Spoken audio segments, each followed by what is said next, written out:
This is Jeffrey Sachs, editor of Tradition. By now, our subscribers have received our special double issue dedicated to the intellectual legacy of Rabbi Jonathan Sachs, appearing in advance of his 5th yahrzeit and published with the partnership of the Rabbi Sachs Legacy. It's the largest issue to appear in Tradition's nearly 7 decades. Visit traditiononline.org for information on ordering a copy, assuming you're not otherwise a subscriber, and if not, shame on you. You can register for a special Zoom event to be held on Sunday, November 2nd with the authors and editors of the issue, part of the worldwide series of programming commemorating the yahrzeit. For those in physical proximity to Teaneck, New Jersey on Sunday evening, November 9th, join us at the special keynote event of the Tradition Today Summit, featuring Rabbi Jacob J. Schechter and a panel of respondents on historical realities and educational methodologies then and now. This is a good old-fashioned real-world event. Details available at traditiononline.org. December 16th will mark the 250th birthday of the renowned English novelist Jane Austen, and Janeites, as her fans call themselves, are aflutter worldwide. In this episode of the Tradition podcast, Molly Brofsky chats with Yaffa Aranoff about her recent essay, The Perils of Gentle Selfishness, Jane Austen's Emma and Halakhic Morality, which appeared in our winter 2025 issue. Brofsky and Aranoff are both avid lovers of Austen's writings, and in this conversation they discuss how her novel Emma interacts with Aranoff's reading of Hazal's understanding of the principle to not put a stumbling block before the blind. It reveals the depths of Austen's wisdom and, of course, Hazal's ethical sensitivity. The conversation concludes with a few words about Austen's literary style as it is conveyed through her novel Mansfield Park, which was Brofsky's pick for our 2025 summer book endorsements. Together, they also consider Austen's philosophy of virtue and the ways it's conveyed in her writing. Taken as a whole, the episode serves as a great demonstration of engagement with the best in literature, showing how it can redound to our growth as thinking religious beings. Yaffa Aranoff teaches at Midreshet Lindenbaum's Darcheynu program and at other institutions in Jerusalem. Molly Brofsky, a member of Tradition's editorial board and no stranger to listeners of our podcast, is a senior faculty member at Michelet Mivaseret Yerushalayim and a social worker in private practice. Here's their conversation. Welcome, Yaffa. I'm so excited to be having this conversation. I think it's going to be so much fun. Me too. Okay, so I think we should really just jump right in. I think the first thing I want to say is something that you had said to me previously, which is like, we both have this shared love and enthusiasm for Jane Austen. I would wager, I'm going to speak for myself, but I wager you too, both because her writing is so enjoyable. She writes with such wit, it's such humor, and also such insight. And also because I think both you and I agree that Jane Austen has so much to teach us. She has so much wisdom, especially about virtue, which I think, because this is a Tradition podcast, I'll frame as, both of us, I think, are constantly in that search for vehicles of virtue for ourselves personally, and just to think about in terms of the world, in the context of our religious framework. So again, just to give people a little bit of context, Yaffa's amazing article that on Jane Austen and Emma and Hazal is on the website, and I'll ask you to give us a little bit of a synopsis in a minute. I thought it was sort of serendipitous that we thought of this idea because I had totally unrelated recommended in the summer reading recommendations Mansfield Park by Jane Austen. And so when the idea came up, I was like, oh, this sounds terrific. So I'd like to start by asking you, I feel like I'm just a sort of Jane Austen fan. You, I feel like, are a Jane Austen, perhaps even scholar. So can you give us a little bit of background on Jane Austen's life, and then, if possible, her writing style and how she treats virtue? Because I think that's what we're going to be honing in on. Yes, with pleasure. Jane Austen was born in 1775, and she passed away in 1817 at the age of 41. leaving us with 6 complete novels and some other writings. She was a pioneer in many ways. She wrote in a style that came to be called free indirect style. And that means when the third-person narrator, who you would think would be an objective narrator, takes on the voice and opinions of the character at hand. And I wanted to give an example that comes from Emma. It's a short line, but it is so full of what makes Jane Austen great. Emma, the main character, is almost 21 years old and has a lot of power. She is the wealthiest young woman in the town, and she gets it into her head that her young friend, the orphaned poor Harriet Smith, should marry the young, single, handsome vicar who has no intentions of marrying anyone poor or without pedigree. So she concocts this plan of getting into Mr. Elton's house, of her and Harriet getting into his house, because she thinks once they're in his house, he will pop the question. And then she leaves them alone for a few minutes. And then she goes to check on them. And there the narrator writes, "The lovers were standing by one of the windows. They are certainly not lovers. And any astute reader, even on a first reading, knows they're not lovers." That's a joke. That's Emma's perception written in the voice of the omniscient narrator. And it sounds simple, but no writer before Jane Austen could write that way. That was new for Jane Austen. And it showed Emma's, her excitement to create a match that really is totally inappropriate, that could never really happen, is seeping into the narrator as well. The message we're getting is that Emma is so kind of lost in her own thoughts and her own delusions that even the narrator has drunk the Kool-Aid, as it were. So it's very effective. It's humorous, and at the same time gives us a reality check that things are going too far. So that's one thing that's exciting and new about Jane Austen. I also want to note that those are everyday words. The lovers were standing by one of the windows.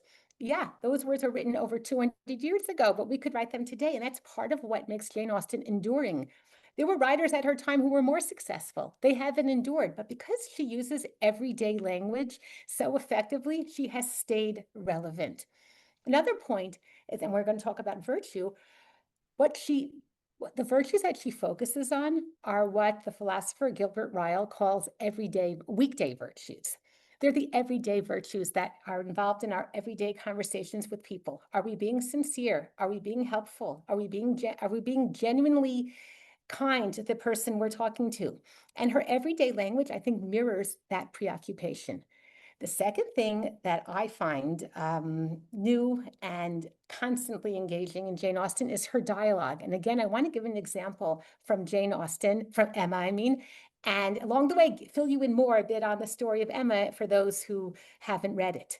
There's yet another character named Frank Churchill, who is the son of Mr. Weston, but he was adopted by rich relatives, and therefore he has a different last name. The widowed Mr. Weston marries Emma's former governess, and now she is Mrs. Weston. And Frank Churchill comes to visit, supposedly to meet his father's new wife, but it's really because he's secretly engaged to the orphaned poor Jane Fairfax, she might be poor and orphaned, but she's actually very accomplished, very refined, and very virtuous. He anonymously sends her a pianoforte as a gift. This is very extravagant, and the entire town of Highbury is abuzz trying to figure out who sent the piano. And Mrs. Weston walks in with Frank, her stepson, to see the piano. She plays piano herself. Then Frank says, "Oh, I don't think I should see the piano." Why? Because what if it isn't very good? I won't be able to say the polite thing and pretend that it's good. And this is what he says. He says, "I shouldn't go see the pianoforte," and here's the quote, "and if it should prove to have an indifferent tone, what shall I say? I shall be no support to Mrs. Weston. She might do very well by herself. A disagreeable truth would be palatable through her lips, but I am the wretchedest being in the world at a civil falsehood." So that's very funny. You ready laughing, Molly? Because it's very funny. He sent the piano. He knows it's a very good piano.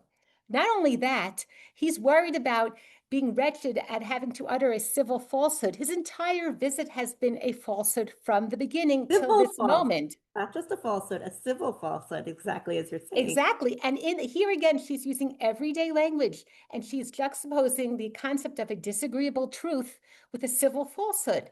And again, if we're reading carefully, we'll ask ourselves, do we ever opt for what we think is the civil falsehood when we should be honest and say the disagreeable truth in the most palatable way?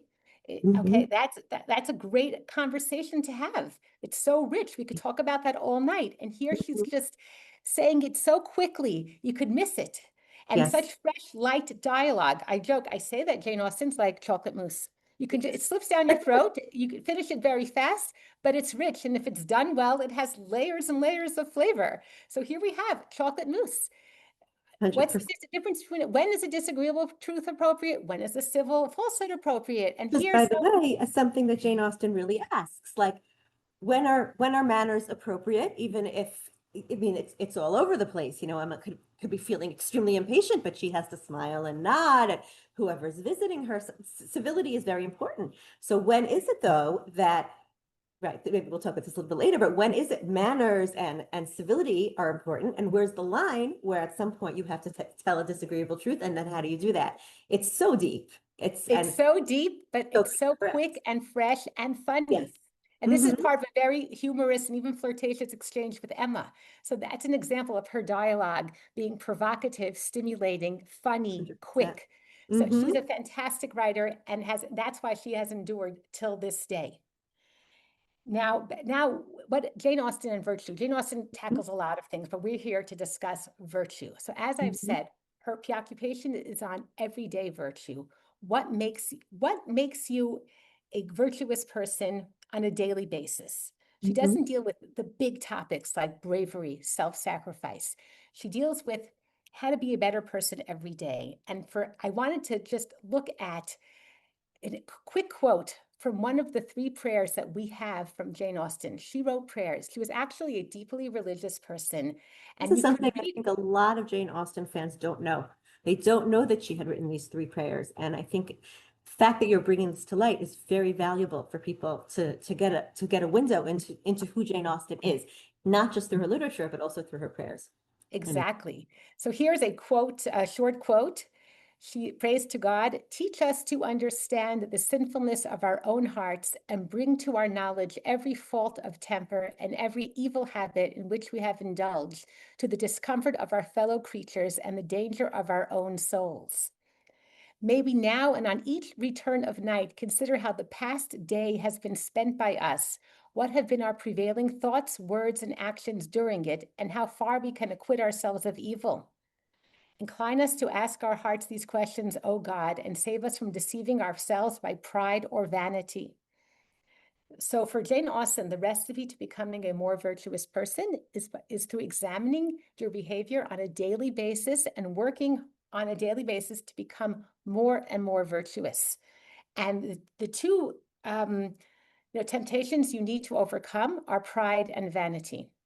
So here in this prayer, she's speaking very seriously, very solemnly, yet in her novels, she chose satire as the means of driving home these points. She wants you, the reader, to figure it out. She is never preachy in her writing. In fact, as a narrator, she takes on the voice and perspective of her characters. There's no Jane Austen in the book.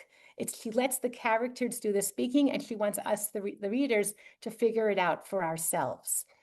Yeah. And I think if you boil it down, for her, virtue, becoming a more virtuous person, rests on 2 pillars. 1, self-knowledge, and 2, a sense of duty, doing the right thing. And in fact, in every book, C.S. Lewis points out, he wrote about Jane Austen from a Christian perspective, the protagonist has a moment of what he calls being undeceived. Where, for a long time, she's been functioning under a lack of self-knowledge to a greater degree or lesser degree. And then she has a moment when she realizes where she's gone wrong. And we have a short quote from Pride and Prejudice where Elizabeth Bennet says, till this moment, I never knew myself. Knowing yourself is the key to becoming more virtuous. Yeah, 100%. Everything you said resonates with me so much. And I just sort of want to echo it in the things that sort of came up for me, resonated for me. There's a very, very famous Jane Austen quote where she writes, I don't write about, as you said, the big things, the battles. My writing can be compared to think what she says, a 2-inch square or whatever of ivory, a little bit of ivory in which I'm painting a tiny little picture. I talk about a town, 1 or 2 families, and that I think is what you said. It's the everyday virtues. But I really believe that if you want to affect people and if people want to grow, that's the way to do it.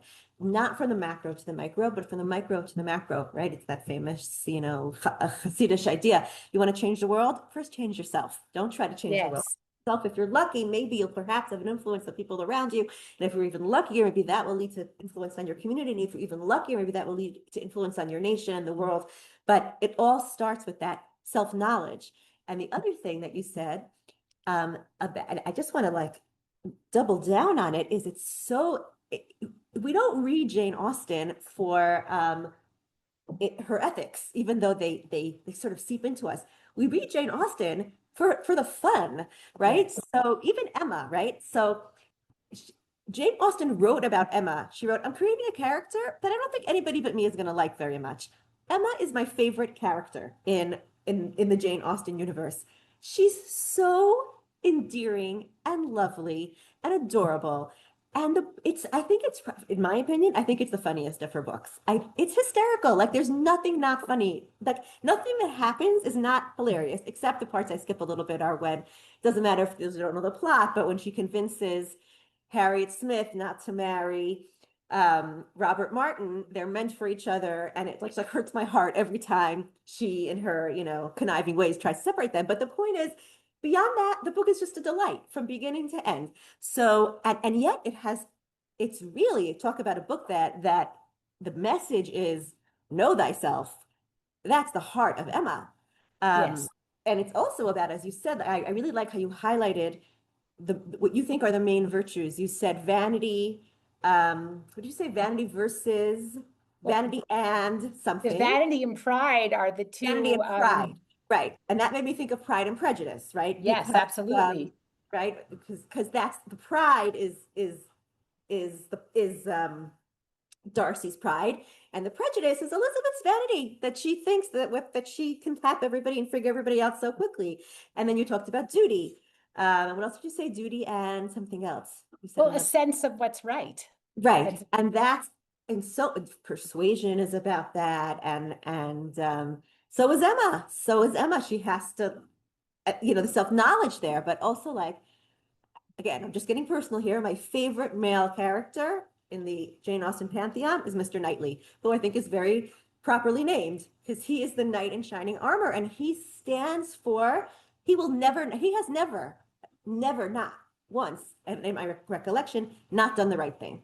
As opposed to, I don't know if there's any other, like hero protagonist who hasn't slipped somewhere along the way, Mr. Knightley, because he does what's right. He does what's right. Yes, and the name of his estate is Donwell Abbey. It's done well. Oh, wow, I never thought of that. That's beautiful. Okay, so thank you so much. That was amazing. Can you talk now a little bit about your article and Sure. how because also what you did, which is so beautiful in your article, was you brought in another layer. Not only did you write an article that clearly and beautifully sort of evokes the ethical virtues that Jane Austen is propounding in Emma, but you brought Hazal in as well, which I thought was so beautifully done. So you want to just give us a little bit about that? Sure. The genesis of the article, I just need to explain. I was in the Midreshet Lindenbaum Halacha program for 5 years, and I studied very intensively. I was very immersed. And whenever I needed a break, I would often turn to Jane Austen. I'm very picky about my fiction. So after being disappointed very often with other authors, I would return to Jane Austen. And so in my final year, 2023, I was rereading Emma, and I was enjoying it so much. I said to my husband, I remember I was in the kitchen, I said, there has to be a connection to Torah. There has to be, because I'm enjoying it so much. And I just want to say parenthetically that to me is a bracha that I have that perspective. And I really owe a debt of gratitude to a teacher and a close friend, Aviva Zornberg, whose shurim I went to regularly for many, many years. And now we're already friends. That idea that, the way she taught Parsha, and she still teaches Parsha, bringing in the best of world culture to help illuminate the Torah and Hazal, and the writings, of course, of Rav Lichtenstein's Zatzal, which I quote in my article, the idea that great literature can help us understand what Hashem is trying to teach us. So the fact that I said there must be a connection to Torah was no chance. It's the product of a wonderful education that I was so lucky to have. So I thought, what's the connection? And I happened to be reading Emma, and I thought, well, Emma is violating the prohibition of lifnei iver, do not place a stumbling block before the blind, which Hazal understand as do not give bad advice to someone who's naive, who doesn't know. Don't take advantage of someone's ignorance and give them bad advice. And that's exactly what Emma does. She gives terrible advice to Harriet Smith. Tells her, as you mentioned, Molly, to turn down the proposal of a very suitable man, Mr. Martin, and then to set her sights on Mr. Elton, who would never consider her in a million years. So what I decided to do was first to closely analyze Emma and figure out why. Why was she committing lifnei iver? Because as you said, Molly, she is basically a likable, lovely person. She has her flaws, and they can be infuriating. But you never really get angry with her because you see that she's a good-hearted person. In fact, there's that scene where she visits the poor. It's not described, but we have her walking back, and she really is talking about it in a very deep, affected way. She really has been moved, and she, unfortunately, her only person to talk to is Harriet Smith, who can just say, yeah. Basically, exactly. You feel like there's an incompatibility there. So why did Emma mislead Harriet so badly? What was going on? So, and I hoped, and it ended up working out, that the insights that I gleaned from Emma would help me understand Hazal. So first I looked at Emma, and that's how the article is structured. First, we look at Emma. Why? Why did Emma decide to mislead Harriet?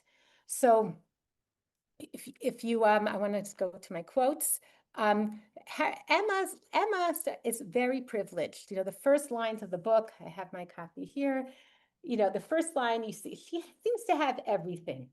Emma Woodhouse, handsome, clever, and rich, with a comfortable home and happy disposition, seemed to unite some of the best blessings of existence. She has everything. She lives with her widowed father. I want to interrupt for 1 second. That sentence conveys exactly your first point. That is not Jane Austen talking. That is either Emma talking or Hartfield talking or Emma's father talking, right? Like this sense of Emma, exactly. And it gets worse. Molly, I wasn't going to read the rest, but it gets worse. It is something I just noticed rereading the book in preparation for our conversation, and had lived nearly 21 years in the world with very little to distress or vex her. So I looked at those words, distress or vex her.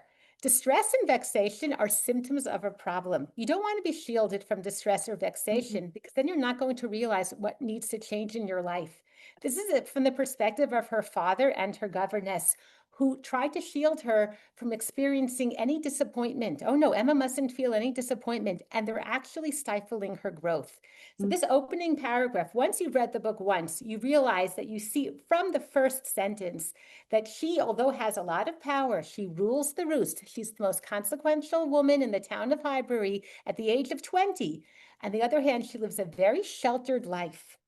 And more is described on the first page. The real evils indeed of Emma's situation were the power of having rather too much her own way and disposition to think a little too well of herself. These were the disadvantages which threatened to alloy her many enjoyments. The danger, however, was at present, so unperceived that they did not by any means rank as misfortunes with her. She has hysterical. It's also a hysterical line. Like, what is it saying? She's so unaware that she's, a little bit too self-assured that it doesn't bother her. That was just said so in such a funny way. Like, it is. Absolutely. And also, if you haven't read the book before, you think it's just ironic. I would love to have my way too much. Life would be much easier for me. But then once you're familiar with the book, you realize this is actually meant genuinely. She does have her way too much. She grew up without any boundaries, and she thinks too well of herself. We already have hints why she would mislead somebody. She's used to getting her own way, and she thinks too much of her opinion. Now, so on the one hand, she's very wealthy, very privileged, but she lives with her widowed father, who, as we say today, is high maintenance. She spends every evening with him either playing backgammon or in the company of these older women who are easy to invite. She invites these, in typical Jane Austen language, when we get a list of all these women who come over for dinner almost every night, they're listed as the most come-at-able, the people who are easy to invite, the easy guests. So it's terribly boring for Emma, but she does it to entertain her father. By the way, isn't another endearing quality? She has tremendous kibbud av, tremendous. Tremendous, yes. And she That actually really uses the cares. word duty to talk about it. Okay, yes, completely. She absolutely does. And she never cracks. There's never Not even at the end when she sarcastic thinks thought. she can't get married. Not even at what she ends up. Well, Yes, I'm on spoiler it's too alert much. to It's anybody. unhealthy, but it's genuine. Yes. So she is controlled by her father's needs. He's a hypochondriac. He worries about eating the food that disagrees with him. He worries about the cold. He worries about Emma getting out. She has never seen the sea. It seems like she's never been to London. She's never even been to Box Hill, a local beauty spot that's just a few miles away, because her father constrains her freedom so much. So And yet, sorry to interrupt, but I just keep having to do this because it's your themes are coming together. And yet he is an endearing, lovely character who creates some of the funniest lines in the book. So that's yes, he's hysterical. He's hysterical. He's lovely. He's a sweetheart. I just want to give him a hug. Even though, like, if somebody doesn't know the book and heard your description, they'd be like, "What a monster!" And I'm like, "Oh, we love him. We love Mr. Woodhouse." You know what I'm saying? He's actually very kind later to Jane Fairfax when they have a dinner party. In general, but I don't find him so kind. I find him a teeny bit manipulative. He's very, very selfish. He's very selfish. He's also manipulatable. But anyway, yes, both. That's true. That's actually true. So her life she's constrained. So here's someone who thinks a lot of her own opinion and is constrained. And the title of my article is on the perils of gentle selfishness. And that is a quote about Mr. Woodhouse from the beginning of the novel. Beginning of the novel, their beloved governess who lived with them, poor Miss Taylor, like family, exactly, Miss Taylor becomes Mrs. Weston. And the change is very hard for Mr. Woodhouse. And here's the quote. Mr. Woodhouse was a nervous man, hating change of every kind. Matrimony, as the origin of change, was always disagreeable. And he was now obliged to part with Miss Taylor, too. And from his habits of gentle selfishness and of being never able to suppose that other people could feel differently from himself, he was very much disposed to think Miss Taylor had done as sad a thing for herself as for them. Exactly. That's why I said poor Miss Taylor. That's all he calls her for the rest of the book. She's so happy. She's a wonderful husband. She's so happy. And it's funny. It's very funny that, poor Miss Taylor, poor Miss Taylor. It is funny. She's actually, her name is now Mrs. Weston, exactly. But often calls her Miss Taylor. And yes, but gentle selfishness, again, is a typical Austenian phrase. It's everyday language, but that juxtaposition gives you pause for thought. Can selfishness ever be gentle? Again, on a first reading, you might say, okay, habits of gentle selfishness. He's not even selfish himself. It's just a habit. But then when we read the book more, we realize that it really affects Emma's life terribly. She really has very little autonomy. She's always thinking about him. She can't go out when she gets invited to a party at the Coles. They have to arrange, I'm going to call it babysitting for him. And he's worried that she'll be cold and he wants her to come home early and she has to make sure he's happy. And he is a little bit manipulative. When Mrs. Weston goes off to live, she's going to live nearby, a mile away, even less. And he says, how are we going to visit? And then she says, you thought of it. James, their driver's daughter is going to be a servant there. He knew that. He remembered. He just wanted to talk about it again. So I find him, he borders on manipulative, not so sweet. So it's up for discussion. That's the fun. But I want to say that gentle selfishness influenced Emma, and she too behaved in that way toward Harriet. So she meets this girl. This girl comes for dinner. 17-year-old Harriet, who lives as a boarder in the girls' school where she has already graduated, and some anonymous relative pays for her keep, and she's very pretty. So she comes, she's kind of a simple-minded, feather-headed girl, very obedient and very thankful for every bit of attention. And Emma is fascinated by her. And this is what Emma thinks watching her at her house. She would notice her. She would improve her. She would detach her from her bad acquaintance and introduce her into good society. She would form her opinions and her manners. It would be an interesting and certainly a very kind undertaking, highly becoming her own situation in life, her leisure and powers. Okay, notice how many times the word she appears. She would notice her, she would improve her, and we have her situation in life, her leisure. Emma's thinking about how helpful she could be to Harriet, but it's really about herself. Okay, this is gentle selfishness. This is thinking she's helping somebody else, just like Miss Taylor must be miserable. I'm sure my heart goes out to her. She's not miserable. Harriet is very happy with the society she's in. She doesn't need to now be in better. lonely. I mean, Emma lost her companion. This is she doesn't want it to be Jane Fairfax because she feels threatened by her because she's her equal and perhaps even her better in certain things. So Harriet fills the role perfectly, but she, as you say, tells herself that this is all. It is exactly what you said. It's gentle selfishness. Yes. Virtue. Yeah. Yes. So there's this gentle selfishness, a need to control somebody else. Mm-hmm. So that to me is one of the foundations of Lifnei Iver that Hazal bring out, the need to control somebody else. You get a thrill. And even Emma talks about it. She takes the credit for the match of Mr. and Mrs. Weston. And Mr. Knightley says to her, you didn't set them up. And she says, oh, but I guessed it. Right. And she says, haven't you ever known the pleasure and triumph of a lucky guess? Mm-hmm. She thinks that she's some, prophetess and that she's, could control things with her thoughts. It's a kind of magical thinking. And I think it comes from her father. She's so controlled by him.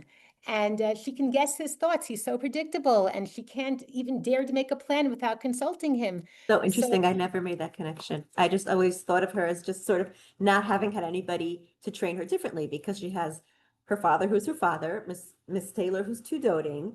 And she, as the book says, like she's the smartest. She's faster, smarter than her sister. So yes. She's just untamed. But what you're saying is her father is actually a model for her of gentle selfishness. That's what I think. That's what I think. And she's at his beck and call. She is a victim of his gentle selfishness, but then she acts it out on other people. And but she thinks she's being helpful. It's not malicious. And that's what I think Iver and Hazal is too. It's not malicious, except for in one case. Except for in one case, the final case we'll talk about. It's not malicious. It's a kind of self-centeredness. So that's one, a self-centeredness and a need to control other people. And two, these are interconnected points, this not understanding where you end and the other person begins.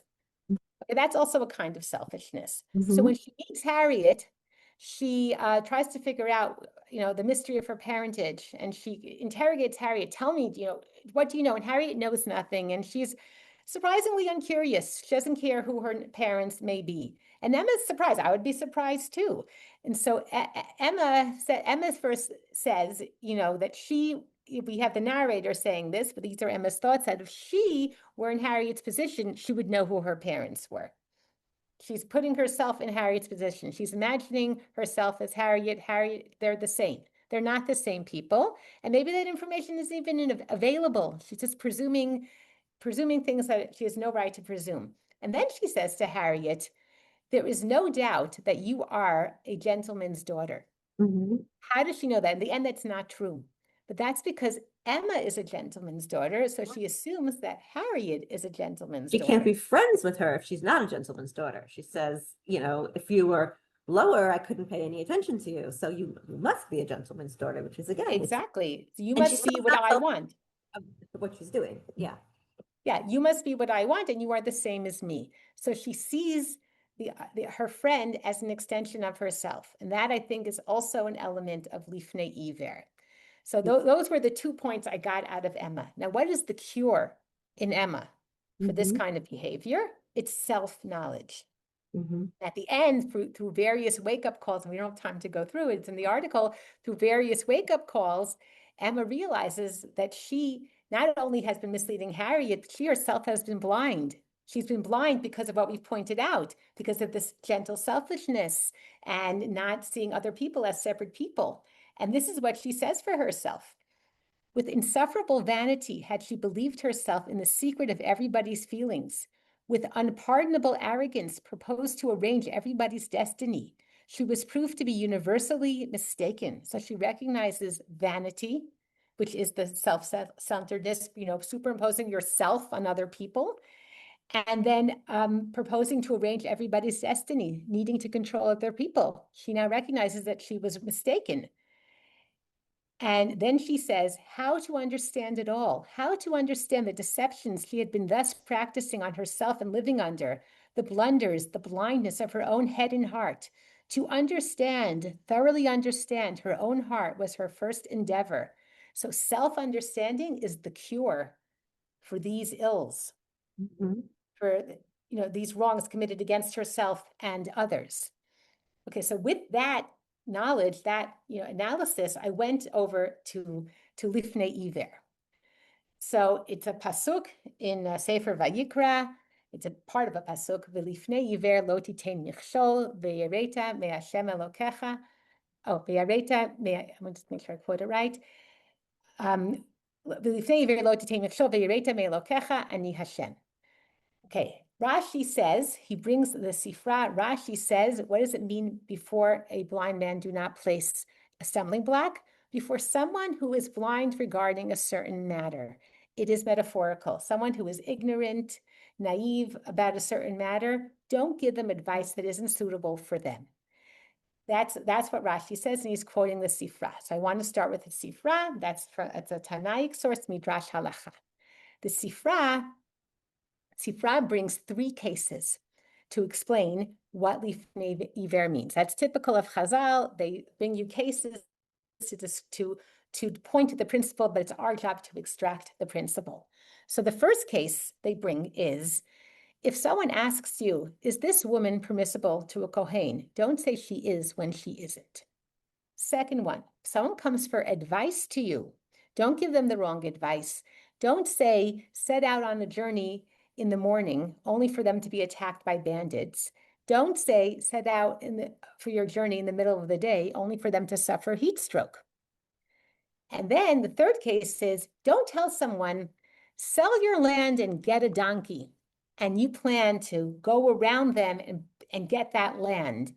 And then the end of the pasuk is, V'yareta me'elokecha ani Hashem, because you can say, and this is the end of the Midrash Halacha, you can say, I meant well, I had good intentions, but Hashem knows your thoughts. That's why you need to fear Hashem. Hashem knows your thoughts. That's why it says, Ve'ireta me'elokecha, and that's what Rashi says. Rashi echoes that, quoting a Gemara, not quoting the Sifra, that anything that other people can't catch you on, can't prove, anything that's not provable, you need to remember that Hashem knows your thoughts. So anything that is given to the heart of a person and that other people can't really catch you on, the Torah says, Ve'yareta me'elokecha, you should fear your God. And that to me parallels Jane Austen's idea of knowing your heart. Because if you're aware that Hashem knows everything that you're doing and why you're doing it, then you really need to have self-awareness. Yeah. I have to say, personally, I've always found that meaningful. I remember first learning it, this idea that even if other people don't know what you're thinking, even if you can fool them, you can't fool Hashem. I think it's just a bit of wisdom that really can help you. Well, I think what you just said that very much struck me, and you sort of threw it in there under the radar, was that that when Hazal say Lifnei Iver, you might not even be aware of it. You have to have your own self-knowledge to recognize that what you're doing is Lifnei Iver. Like, that's step A. Before you throw out a sentence to somebody, know why you're doing it. It's not just that, like, Hanistarot la Hashem Elokeinu, right? Lanu, like, yeah, Hashem knows that really why you're doing that is for your own good. You might not even know that. So this idea that self-knowledge has to come first and that that's a piece of Lifnei Iver is so powerful, because it's not just saying, be honest with yourself. It's like, search yourself and uncover really your motivations, because if not, you are going to fall into this trap of Lifnei Iver, which I think it's like, if you're not even, what you're doing here is not only giving an insight into how Jane Austen reflects Hazal, but to me, you're giving me a deeper insight into Hazal and into Lifnei Iver. Sure. It's work. Exactly. I agree. You have to actually be careful of yourself, like you have to work on that self-knowledge. That's not obvious. That's, don't be a Lifnei Iver in front of yourself. Like, be careful of yourself as well. Exactly. Yeah, exactly. And I want to, before I analyze that Midrash Halacha, I want to show you the Rambam in his Sefer HaMitzvot That's how he understands it. Like Rashi, Mhm. he quotes the this Midrash Halakha as the main interpretation of Lifnei Iver. And he adds something that I think is really important. So I'll read it in English. And Okay. before the blind man, do not place a stumbling block before one who is blind in a certain matter. If someone asks you, is that man's daughter fit for marriage? Oh, no, I'm reading the wrong thing. Sorry, 1 second. I thought I had the right source. Okay, so I'll say it out loud. Okay. Rambam, Also, our he time says, I can't keep you for much longer, so I wanna get to the other topics that we have to discuss very briefly as well. So okay, so go ahead. okay, Rambam. so Rambam says, he quotes a Sifra, do not give bad advice to people who are ignorant or extra naive in a certain matter. But then he says, instead, give them good advice. So I think that's important because it's not that we shouldn't give advice to people. Mr. Knightley says that in the beginning of the book, that you should leave adults alone to manage their own affairs. But he, in the end, also dabbles in a little matchmaking. So he Yes, he doesn't does. even stick to his own And advice. boy, does he give Emma advice. And then he apologized. Absolutely. Absolutely. But I feel like the Jewish way is to give advice and be helpful when you can, even if it's unsolicited. But if you feel that it's appropriate, you should do it. And the Rambam makes that clear. The lesson is don't get involved. We want to give advice to each other. That's what having a strong community is about. So Rambam emphasizes in his Sefer Mitzvot, Reish Tzadik Tet, give advice, but make sure it's the right advice. And that ties in with what you said, Molly, that Lifnei Iver, it's work. It's not like, oh, quick, yeah, I'm being sincere. No, really work on yourself, refine your motives, think about what you're doing, but by no means disconnect from other people. Stay connected, try to be helpful.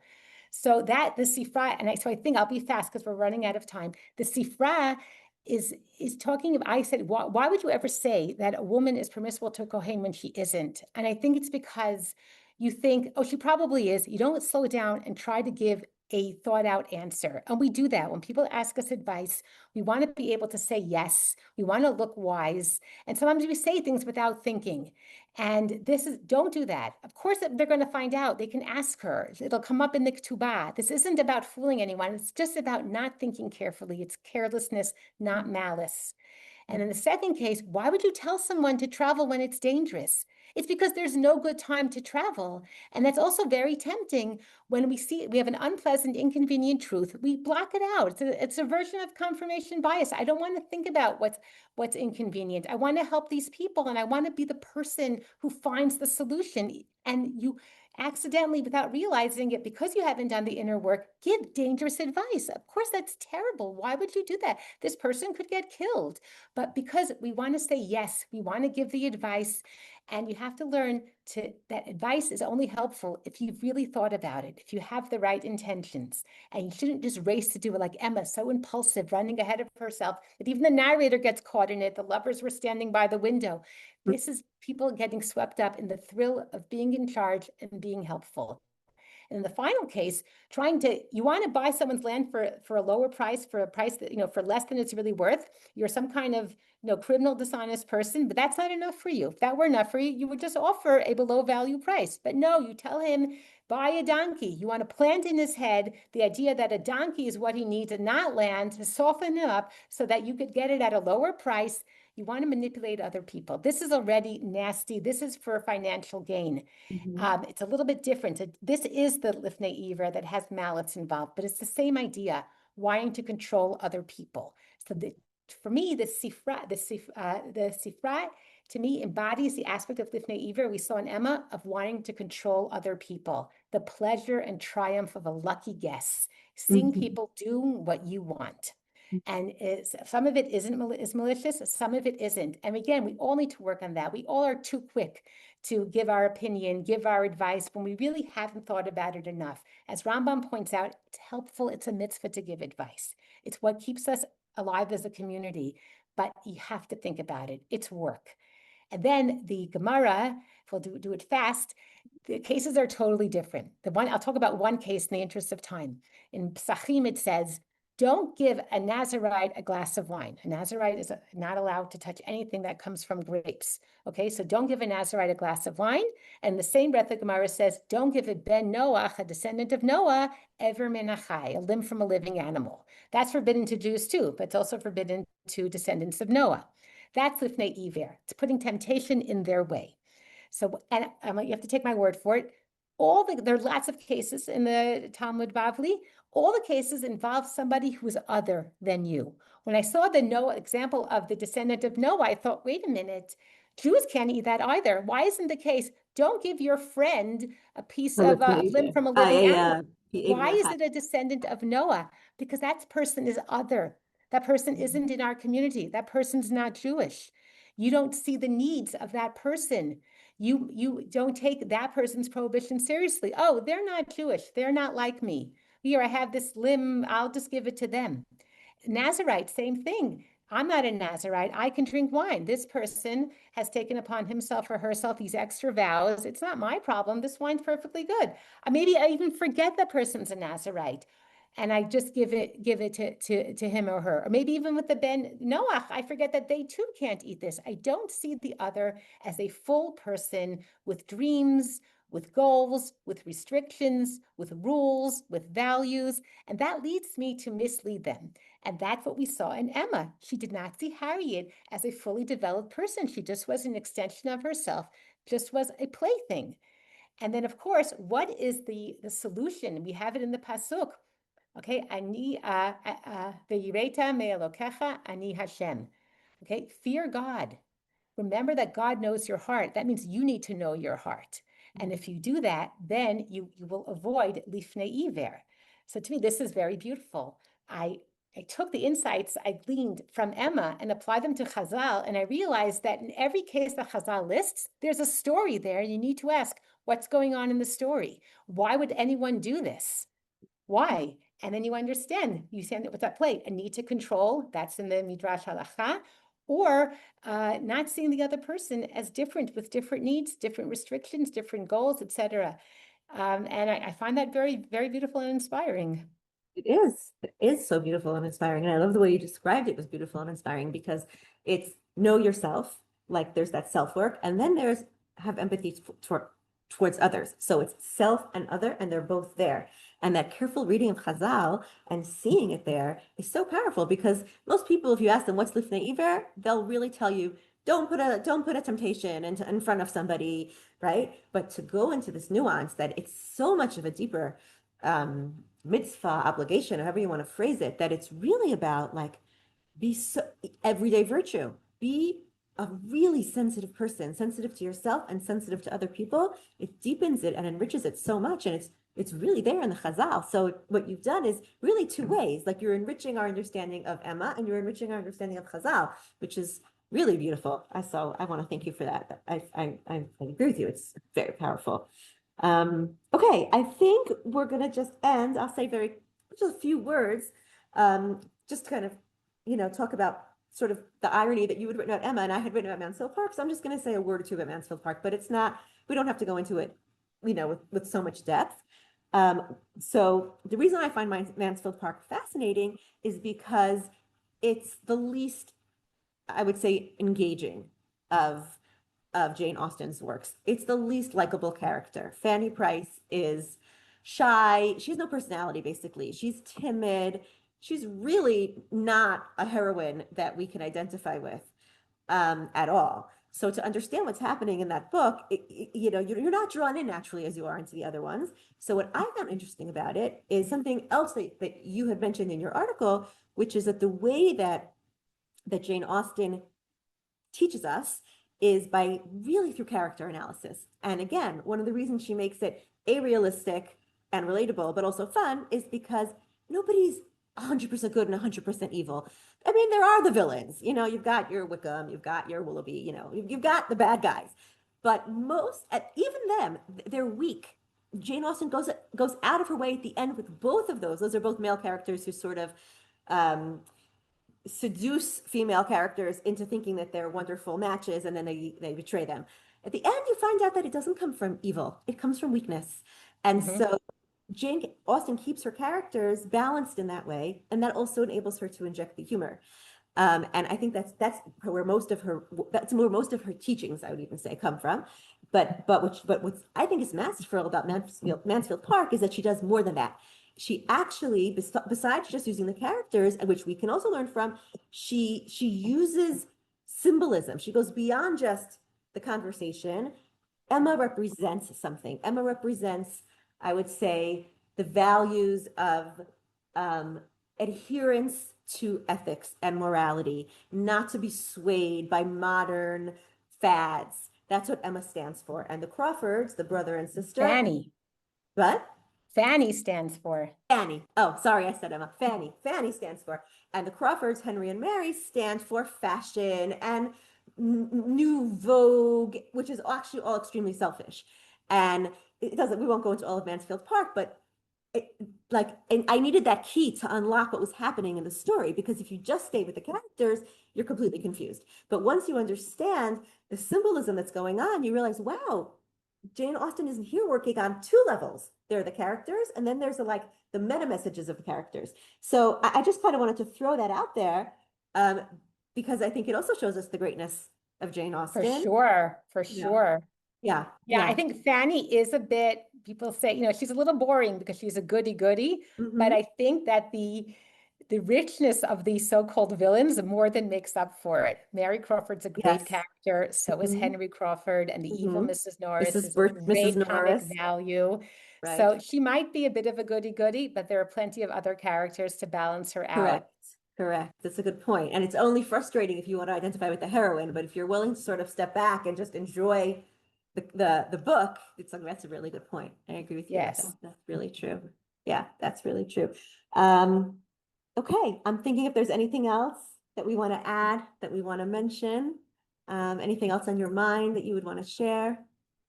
No, it's been a fantastic pleasure. I could talk about Jane Austen. Me too. All night. I was going to say, I have one more insight. Tell me what you think of this, because I had started by saying I think Mr. Knightley is perfect and that he does, he's the only one. But once you educated me, this idea you had about giving advice versus not giving advice, maybe that's Mr. Knightley's growth, because he always stands out. He doesn't want to get involved, right? Again, he's always a gentleman, but he doesn't want to interfere. And the times when he interferes, once he interferes when he sees that Harriet is extremely distressed because Mr. Elton refuses to dance with her. And even though he doesn't like dancing, he goes and dances with her. And that's I think a real turning point in the novel, where Emma realizes really what a truly wonderful person he is. And then when he gives her advice at the end and he says, I'm so sorry to have to hurt you and I'm so sorry to have to wound you, but I can't let you continue to behave, because she does something really hurtful in her thoughtlessness. And so the fact that Mr. Knightley, you've taught me a new lesson in Emma, that you can't stand by. It's the hocheach tochiach, which doesn't mean we have to run around, yelling at people. Obviously that's how you do tochacha, but that as Jews, we don't believe in passivity. We do believe in making the world a better place. It's not just about our own comfort and our own observation and our own self-awareness. It is about becoming involved and helping sort of facilitate growth in the world around us, provided we do it in the right way. So I feel like that's another insight that you I agree. I totally agree. That's where he grew. He learned when it is appropriate to meddle, when you do need to help. It's not just enough to be the satyr on your own path, but you have to sometimes veer from your path and help somebody, even if it's awkward, even if, in the case of Dancing with Harriet, everybody noticed. And the case of matchmaking between Harriet and Mr. Martin at the end, it was confusing. Harriet thought he was talking to her because he liked her. It was messy, but sometimes we have to do messy things. That's part of being a good person, is getting involved, even when it's not so comfortable. Wow. That's beautiful. Okay. I would love to keep talking, but I think we're going to have to wrap it up here. Thank you very much. I've really enjoyed this conversation. Me too. It's been a great pleasure. Thank you. It really has. And I guess if there's any message for people, it's read Jane Austen. She's amazing. And I do also want to say, I think the movie adaptation of Emma with Gwyneth Paltrow is absolutely wonderful. It's one of my favorite movies. I can watch it over and over. So, if we're here to say that, and I think it captures the spirit, I think it's great, wonderfully cast, and the messages come through. So if anybody finds the book too heavy, watch the movie, become a Jane Austen fan. It will only do you good and your virtue. That's right. And this December 16th is the 250th anniversary of the birth of Jane Austen. Oh, wow. And there are going to be lots of celebrations. So we hope you find some way to mark the day in a fun and interesting way. That's amazing. That's wonderful. Let's plan a trip to England.